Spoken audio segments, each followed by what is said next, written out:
Electrochemistry, जिसमें आप देख रहे थे कि आपके पास इलेक्ट्रिकल एनर्जी प्रोड्यूस हो रही थी आपके पास केमिकल एनर्जी से। याद तक अपना हो गया था। लास्ट क्लास में हमने ये भी कर लिया था कि जो आपके पास ई नोट सेल है वो आपके पास था E nought cathode minus E nought of anode, जहाँ पे जो ये ई नोट वैल्यूज थी आपके पास, ये दोनों ही वैल्यू आपके पास रिडक्शन पोटेंशियल की फॉर्म में गिवन है। यहाँ तक का क्लियर था। ये जो आपने ई नोट सेल निकाला है सेल का, इसके फिर तीन केस का हम कर रहे थे। इसके तीन केस कौन से होंगे? ई नोट सेल की तीन वैल्यू हो सकती है। आइदर ई नोट सेल जो है वो पॉजिटिव हो सकता है, और ई नोट सेल जो है वो आपके पास नेगेटिव, इवन आपके पास जीरो। यहां से अपने पास सीबीएसई में बड़े सिंपल क्वेश्चन आए बेटा।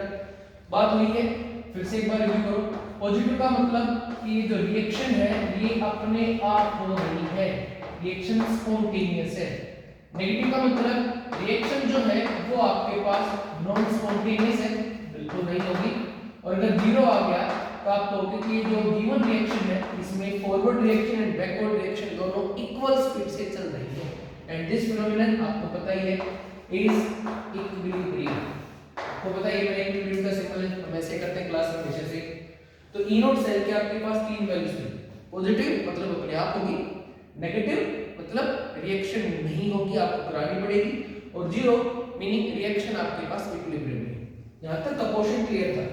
अब कल हम बात कर रहे थे कि ई नोट सेल की जो वैल्यूज आई हैं इसका आपके पास किस तरीके से इस्तेमाल होगा। जैसे आपको सबसे सिंपल क्वेश्चन दिए जाएंगे 10th क्लास की डिस्प्लेसमेंट रिएक्शन की। बोल दिया गया कि क्या भी आप पोटेशियम के बर्तन के अंदर सोडियम का कोई भी सोल्ट रख सकते हो। जैसे आपको सोडियम का सोल्ट दिया सल्फेट, तो क्या पोटेशियम के बर्तन में सोडियम का सोल्ट रख सकते हैं?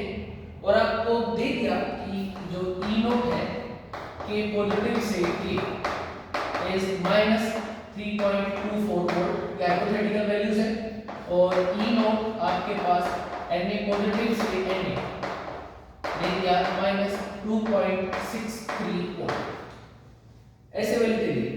अब ऐसे क्वेश्चंस आपके पास जेईई मेंस में भी आते हैं और अपने पास यूपीएससी में भी आते हैं। सिंपल से क्वेश्चंस होते हैं, आप कैसे करोगे? तो सिंपल सी बात है, आप इमेजिन करके देखो आपके पास ये यूटेंसिल है, इसके अंदर आपने सोल्ट डाला, अगर ये रिएक्ट कर दे तो ऑब्वियस सी बात है भाई इसके अंदर अपने आप ये छेद करना शुरू कर देगा। तो सोल्ट डालना या नहीं डालना कोई काम ही नहीं रहा। तो बेटर क्या रहेगा? बेटर रहेगा कि आप उस सोल्ट को मेटल में डालो तो उसके साथ रिएक्ट नहीं करता है। इसका मतलब आपके पास ये रिएक्शन पॉसिबल नहीं होनी चाहिए। अगर रिएक्शन पॉसिबल है तो आप सोल्ट को उस मेटल में बर्तन में नहीं डाल सकते। रिएक्शन पॉसिबल नहीं है तो हाँ ऑब्वियस सी बात आप उसको उसके अंदर डाल सकते हैं। So how will you solve it? तो आप क्या मान के चलोगे? आपके पास क्वेश्चंस में सिर्फ यही चीज होगी कि फलानी चीज में फलानी चीज डाल रखी है और नेट एलिमेंट होगा। यहां से आपको इसको इलेक्ट्रोकेमिस्ट्री के साथ जोड़ना है। इसके दो मेथड थे। मेथड नंबर 1 क्लास 10th में चलते हैं, एक सेकंड के लिए। क्लास 10th में निमोनिक टेक्निक थी, अगर आपको याद हो तो एक बार याद करो। पहली क्लास में बात हुई है, पुलिस स्टेशन को इन्फॉर्म करो सीएम आज इल है, CM need special guidance with police protection. एक निमोनिक टेक्निक थी एक्टिविटी सीरीज की, और इस निमोनिक टेक्निक पर सबसे ऊपर आता था लिथियम। P4 आप सबको पता होगा potassium, S4 sodium, C4 calcium, M4 magnesium, A4 aluminium, Z4 zinc, I iron, L lead, H hydrogen. ये आ गया आपका रेफरेंस। C कॉपर धोखेबाज मेटल है बेटा ये। M मरकरी, ये तो नाम का मेटल है। S सिल्वर, ये रिएक्टिव ही नहीं है भाई। गोल्ड, ये भी आपको पता है। P4 प्लेटिनम और P4 पैलेडियम, ये सारे महंगे मेटल। तो बेटा जी आपके पास एक मेथड क्लियर है। ऐसे सिंपल क्वेश्चन जो है वो तो आपके पास रिएक्टिविटी सीरीज से हो जाएंगे। याद करो, जो सबसे ऊपर है वो सबसे ज्यादा रिएक्टिव, और जो नीचे है वो सबसे लीस्ट रिएक्टिव। तो ज्यादा रिएक्टिव मेटल कम रिएक्टिव मेटल को उसके सोल्ट के अंदर से डिस्प्लेस कर सकता है। इसका मतलब वहां पे रिएक्शन पॉसिबल होगी। तो देखो पोटेशियम जो है वो आपके पास सोडियम की सोर्स से क्वेश्चन के अंदर जो है ज्यादा रिएक्टिव है, इसका मतलब रिएक्शन होगी, बिल्कुल होगी। तो आपके पास क्या बन जाएगा K प्लस Na+O4। तो रिएक्शन होने के लिए मेटल जो है वो ज्यादा रिएक्टिव होना चाहिए सोल्ट से, है जी, बिल्कुल है। रिएक्टिविटी टेबल ने बता दिया, ये रिएक्टिव टेबल इसलिए जो की थी, इसको लिख लेना कॉपी के अंदर, नोटबुक चाहे कंप्यूटर। तो आपके पास रिएक्शन होगी तो पक्का क्या बन जाएगा आपके पास K2SO4 प्लस सोडियम। तो आपके पास जी मींस में या बोर्ड में सिंपल सा क्वेश्चन आ जाए ऑब्जेक्टिव टाइप में, तो आपको ई नोट सेल की जरूरत ही नहीं है, क्योंकि डाटा हमेशा वहां पे हाइपोथेटिकल नहीं होता, वहां रियल डाटा होते हैं, तो आपको दिक्कत ही नहीं है। आप रिएक्टिविटी सीरीज उठाओ, सीधा क्वेश्चन सोल्व करो, आपका आंसर आ जाएगा 30 सेकंड के अंदर, काम खत्म। लेकिन पंगा कब है, जब आपके पास यहाँ पे अननोन मेटल है, जैसे आपको नहीं पता पोटेशियम रिएक्टिविटी सीरीज में कहाँ आता है, या फिर आपको रिएक्टिविटी सीरीज याद ही नहीं है, आप गड़बड़ आ गई। तो आपको क्या करना पड़ेगा ऐसे क्वेश्चन में, आपको नहीं पता रिएक्शन हो गया नहीं, पर आप मान के चलेंगे कि हाँ रिएक्शन हो रही है 100%। अब यहाँ गड़बड़ क्या की, आपको बोलते हैं कि रिएक्शन हो रही है, K प्लस Na+O4 आ गया, रिएक्शन तो पक्का हो गई है।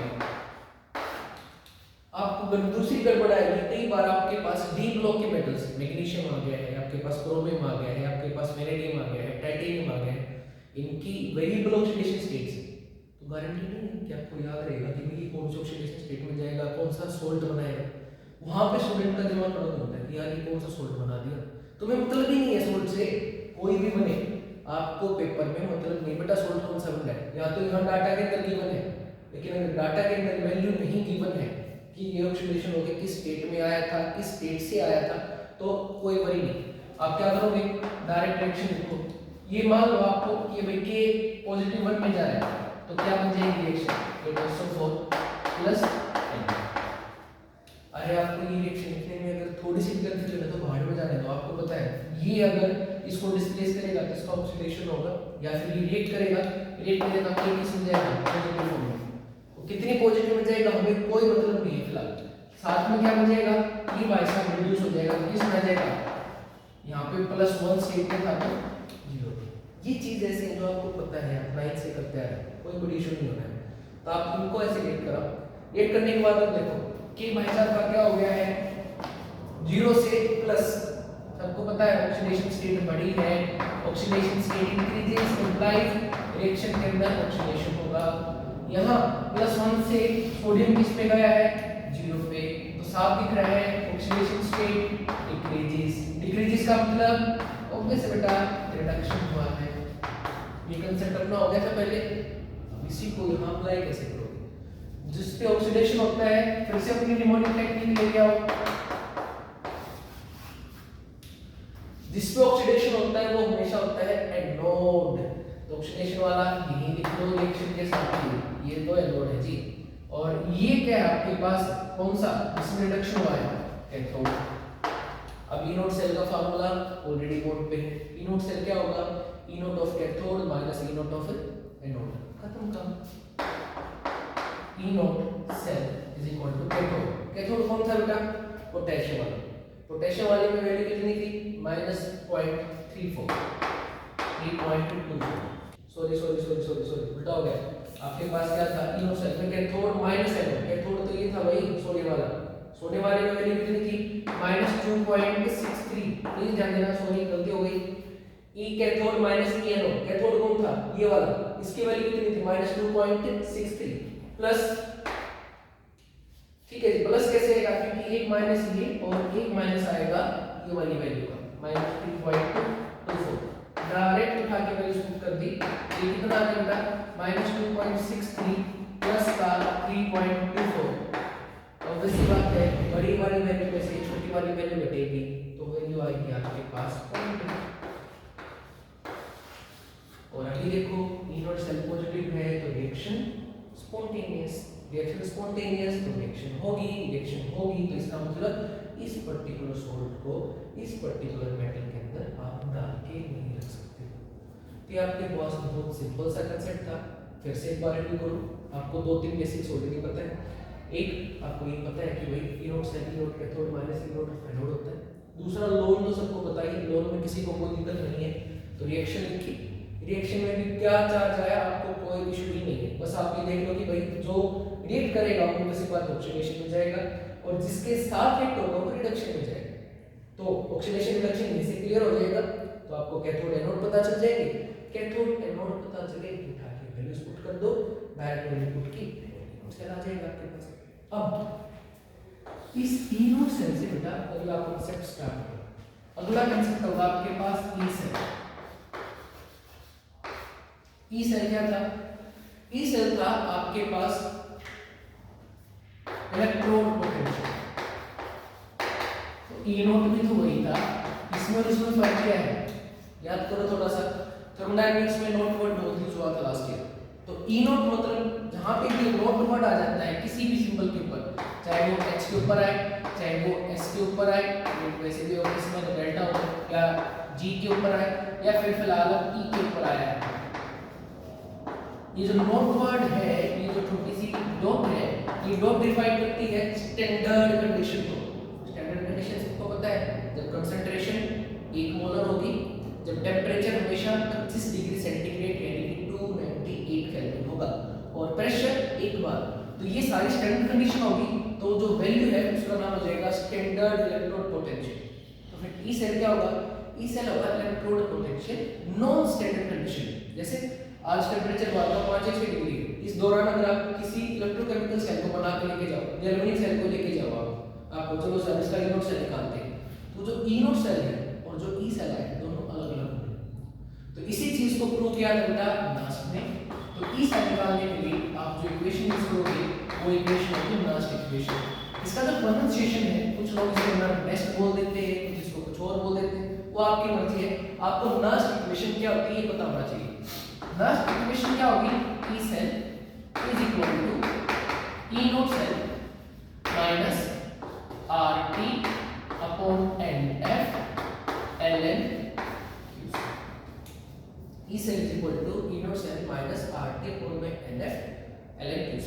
सारे वर्ड्स को बारी बारी एक बार एक्सप्लेन करते हैं, क्योंकि सीबीएसई में टर्म 2 में अगर हुआ तो आपके पास सब्जेक्टिव पेपर में फॉर्मूला लिखने का भी हाफ मार्क है। तो आपको पता तो है क्या फॉर्मूला। ई सेल आपको पता है इलेक्ट्रोड पोटेंशियल, ई नोट सेल आपको सबको पता है स्टैंडर्ड इलेक्ट्रोड पोटेंशियल है, और इसकी वैल्यू क्या होगी ये देखिए, ई cathode minus E nought of anode. अब आगे आते हैं, आर क्या है भाई? अरे सबको पता है यूनिवर्सल गैस कांस्टेंट, अभी गैस इक्वेशन में आया था लास्ट में का। आपके पास टी क्या है? टेंपरेचर। क्वेश्चन के अंदर गिवन होगा बेटा जनरली टेंपरेचर आपके पास 25 डिग्री सेंटीग्रेड हो सकता है, तो आप कभी भी टेंपरेचर डिग्री सेंटीग्रेड में नहीं लिखेंगे। अभी पैक में क्या कर रखा है? केल्विन में लो, क्या आ जाएगा 298 केल्विन। कन्वर्जन फैक्टर सबको आता है। F एक और कांस्टेंट है भाई फैराडे, इसके वैल्यू अप्रोक्स लिखते हैं विषम 96500 कूलम्ब्स। अब रह गया N। N क्या है? Number of electrons. भाई ऑक्सीडेशन रिडक्शन है, ऑब्वियस सी बात है we are going to have the change of electrons, because in oxidation we lose electrons, ये देखो, in reduction we gain electrons. तो भाई इलेक्ट्रॉन का चेंज तो होगा, तो यहाँ पे जो इलेक्ट्रॉन का चेंज है वो नेट इलेक्ट्रॉन चेंज लिखना है। पूरी रिएक्शन के अंदर कितना है ये नहीं कि भाई ऑक्सीडेशन तो 1 का चेंज है, रिडक्शन में मान लो 2 का है, तो कितना लिखोगे? जो नेट रिएक्शन चेंज आएगा वो होगी n के वैल्यू। इसके बारे में भी बात करेंगे।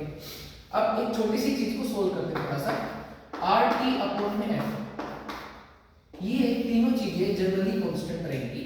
n की value reaction to reaction vary करेगी ऑब्वियस है, लेकिन RT अपॉन में F ये दो वैल्यूज हैं ये आपके पास कांस्टेंट रहेगी, और इनकी जो वैल्यू है वो T अगर आपके पास 298 केल्विन है तो ये वैल्यू निकल के आएगी आपके पास 0.059, और अगर T की वैल्यू जो आजकल सीबीएसई और कॉम्पिटिटिव एग्जाम तो हमेशा से करते आए हैं 27 डिग्री सेंटीग्रेड दे दिया कि हो जाएगा 300 केल्विन, तो इसकी वैल्यू आ जाएगी 0.0,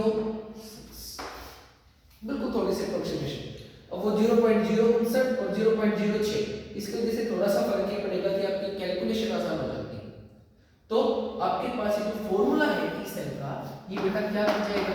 ये बन जाएगा जी E cell equal to E nought cell minus 0.059 अगर 298 है तो, और माइनस 0.06 अगर आपके पास 300 केल्विन है तो, divided by n ln QC। ये आ गई थी आपके पास लास्ट इक्वेशन जो आपको सोल्व करनी है थ्रू आउट क्वेश्चंस में। यहाँ से क्वेश्चन 5 नंबर में आएगा, क्यों 2 नंबर में आपसे E साइन निकलवाएगा, E नोट साइन निकलवाएगा, और 3 नंबर में आपके पास से QC और N नेट रिएक्शन के लिखवाने सोल्व कराएगा। तो यहाँ से क्वेश्चन पहले 5 का आता था, अब उम्मीद करते हैं यहाँ से 5 करना है, अकेला 3 का सिर्फ फर्स्ट इक्वेशन से आ जाए, E नोट साइन आपको ऑलरेडी दे रखी हो। तो यहाँ से क्वेश्चन जो बनेंगे वो बहुत सिंपल बनेंगे। अब थोड़ा सा टॉपिक शुरू करने से पहले प्रीवियस नॉलेज को लेके चलते हैं, जो बहुत जरूरी है, क्योंकि बहुत सारे स्टूडेंटों को अभी तक QC क्या है ये नहीं पता होगा। तो चलो एक बार फिर से QC करने के लिए आप क्लास 10 में चलते। क्लास 10 में आपने पढ़ा था reactions, chemical reactions, chemical equations, correct है। वहां पर आपके पास केमिकल रिएक्शंस के बहुत सारे टाइप थे, डिस्प्लेसमेंट रिएक्शन, रिडक्शन रिएक्शंस, आपके पास डिकम्पोजिशन रिएक्शंस, कॉम्बिनेशन रिएक्शंस। तो वहां पर आपके पास एक और छोटा सा कंसेप्ट था, बिल्कुल छोटा सा, कि रिएक्शन दो टाइप की थी। एक जो रिएक्शन थी वो थी आपके पास रिवर्सिबल रिएक्शन, और दूसरी जो रिएक्शन थी वो थी आपके पास इरिवर्सिबल रिएक्शन। क्या थी बेटा? रिवर्सिबल रिएक्शन वो थी जिसके अंदर आपके पास दो अपोजिट चेंजेस साइमल्टेनियसली ऑपरेट होते थे। What were they? That is reaction में एक चीज होती है, reactant get converted to product and product get converted to reactant. एक सिंपल सा एग्जांपल आपको दिया था भाई, CaCO3 लिया, इसको हीट किया, CaO प्लस CO2 बन जाएगा। लेकिन अगर आपने इसको हीट करके कंटेनर को कर दिया बंद, तो CO2 गैस जो है वो बाहर नहीं जाएगी बेटा, उल्टा CO के साथ रिएक्ट करना शुरू कर देंगे, और इस केस में आपके पास क्या बनेगा? आपके पास बनेगा रिवर्सिबल रिएक्शन।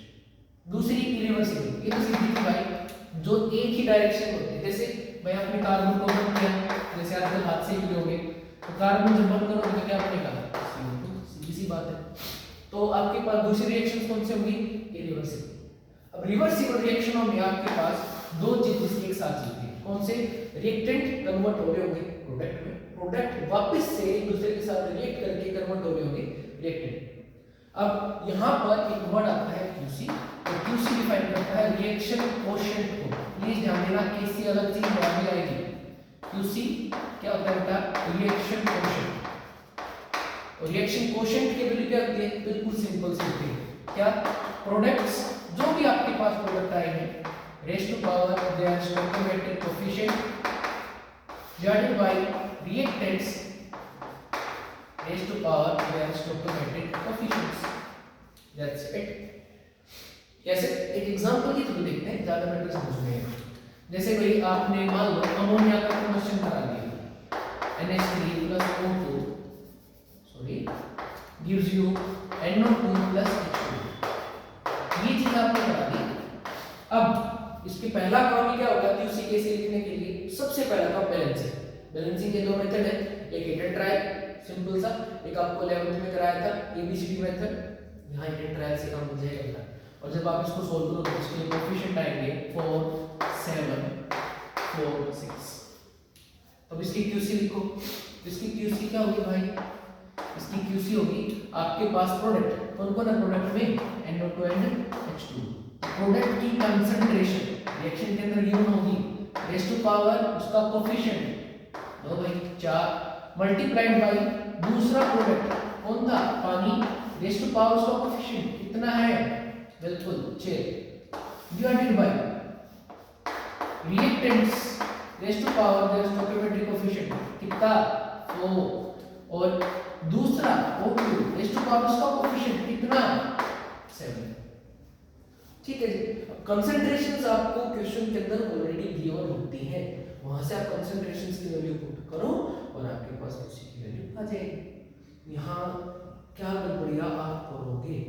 आप पता नहीं कहां से कंसेप्ट लेके आओगे कि वो यहाँ प्लस है, यहाँ पे भी प्लस ठोक देता हूँ ना बेटा, ये कारनामा कृपया करके अवॉइड करें, क्योंकि हमेशा QC में क्या होता है, जो प्रोडक्ट्स है उनकी कंसंट्रेशन की मल्टीप्लिकेशन होती है हमेशा।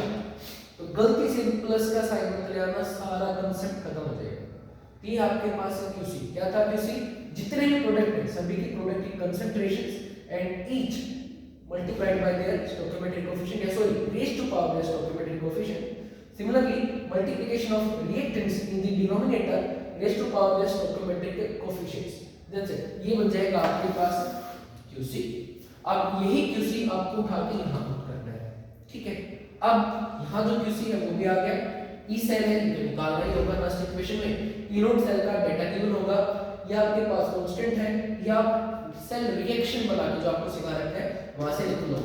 अब एक छोटी सी चीज है जो आपको सिखानी है, नेचुरल लॉग ln। एक बार इसकी दो तीन प्रॉपर्टी नोट डाउन कर लो, आपके लिए बहुत आसान हो जाएगा याद करने के लिए। पहली चीज ln कुछ भी कांस्टेंट मान लो, मान लिया ln x, और एक दे दिया आपको log x। मैथ्स में आपने क्या होगा बेटा, पर हम केमिस्ट्री में एक सिंपल सी बात बोलते हैं, वो तो बोलते हैं कि log है, ठीक है, ये भी log है, नाम है, हम इसको बोलते हैं नेचुरल लॉग। इसका बेस जो है वो होता है e एक्सपोनेंशियल, और ये होता है log, और इसका बेस क्या है आपके पास है n।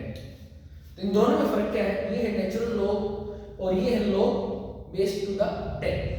अब इन दोनों का पहली चीज का वर्जन, जो आपके पास log x है उसको अगर आप एक फैक्टर किससे 2.303 से मल्टीप्लाई कर दो, आपके पास क्या बन जाएगा, सॉरी उल्टा हो गया, सॉरी log x क्या होगा 2.303 into ln x।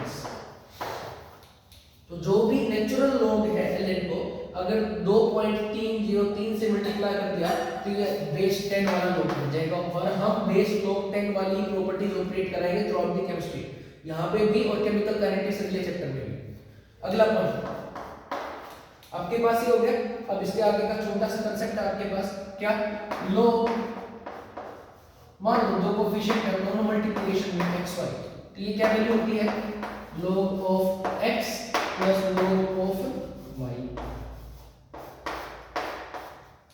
Next log of x divided by y, multiplication की तो जुड़ गई थी और डिवीजन होगी, हाँ बिल्कुल, तो घट जाएगी, तो log x minus log y हो जाएगा भाई। एक और छोटी सी प्रॉपर्टी बेटा, log आपके पास x raise to power y, तो जो भी पावर होती है वो आगे आके मल्टीप्लाई हो जाती हैं, और क्या बन जाएगा y log x। एक दो छोटी छोटी वैल्यूज जो आपको इन फार्मूलों के साथ साथ याद रखनी है, कौन सी, log 1, ये वही सीधे कभी नहीं देगी 0, log 10 1, ये वैल्यूज कभी सी बेसिक नहीं देगी। उसके आगे वाली वैल्यू 50-50 है, जैसे log 2.3010 सी बेसिक दे सकती है, देती है वैसे, log 3 0.477, log 5 0.699। तो ये log की जो 5 वैल्यूज है, पांचों वैल्यू अगर आप लर्न कर लोगे तो ये आपके लिए बेनिफिशियल रहेगा।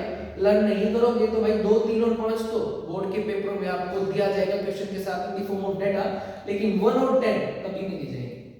तो आपको नेक्स्ट इक्वेशन करने से पहले कुछ 11th की प्री रिक्विजिशंस की, और वो प्री रिक्विजिशंस क्या थी, 1 यू शुड नो कि आपके पास रिवर्सिबल रिएक्शन और आपके पास इक्विलिब्रियम, दोनों एक ही रिएक्शन के दो अलग-अलग केसेस है। इसके अंदर पहला केस था आपके पास रिएक्शन कोशेंट, रिएक्शन कोशेंट की तरह आप कैसे लिखते हो, लेकिन वो थोड़ा सा चेंज आएगा, बात करेंगे उसके बारे में बाद में। तो QC कैसे लिखते हैं वो देख लिया आपने। दूसरा लोगैरिथम और नेचुरल लोगैरिथम में क्या क्या फर्क था, उसके कुछ छोटे छोटे फार्मूले थे, एक बहुत इंपॉर्टेंट है, ये बहुत काम आने वाला है, और दूसरे ये सारे फार्मूले थे। ये तो 0.059 है बेटा, ये 0.059 आपको ln से log कन्वर्ट करने के बाद ही आया है। ये जो 0.059 है ये ln से log कन्वर्ट करने के बाद ही आया है, क्योंकि यहाँ पर एक फैक्टर और भी था 2.303 भी मल्टीप्लाई किया गया है यहाँ पे, तभी जाके ये वैल्यूज आई है, इसलिए ताकि नेचुरल लॉग को आप लोगैरिथम के अंदर कन्वर्ट कर सको। ये छोटा सा पॉइंट है, प्लीज इसको ध्यान देना। कि ये 2.303 यहाँ ऑलरेडी यूज्ड था, तभी जाके 0.051 आया। Okay, that's all. और डाउट अब लेते हैं आपके पास 2 मिनट।